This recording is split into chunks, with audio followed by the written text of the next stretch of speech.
Good afternoon mga kababayan. Dito nga pala yung vlogger si Bisayang Unas. Ngayon nandito tayo sa Ecuador. Parehong-pareho ang klima niya sa Pilipinas. Ngayon nandito tayo para yung barko namin. Ayan ang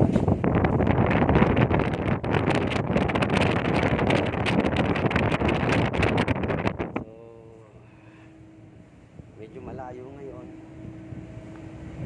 Hindi kagaya nung kahapon. Nandun kami sa Colombia, nakalabas kami magmula hanggang Puerto. So ito lang, mag-vlog ko lang, konting konting yan. Araw, anong oras ngayon ay alas 5. Alas 5 ng hapon. Mapasok tayo sa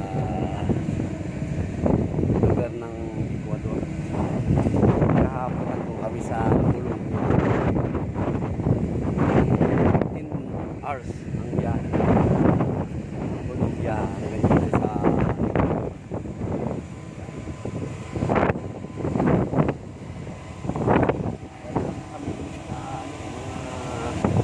parang sa lugar niya. Ayan. Yung vlogger ang araw ngayon, araw ng Huwebes. Yan, nakadali na sa aming balkon. Ang araw ngayon, araw ng Huwebes, November 2019. Araw nga ng Huwebes. Pero ang oras ngayon sa Pilipinas, ayun na. Umaga na.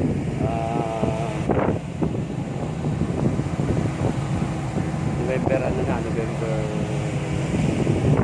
22, Biyernes na. Yan. Umaga. Ayan po. Nakakita na kami. Piloto siguro.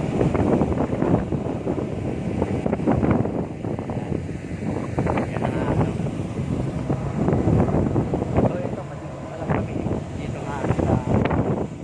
Ecuador. Ang puerto namin dito ay Esmeralda. Ayan, ayun na.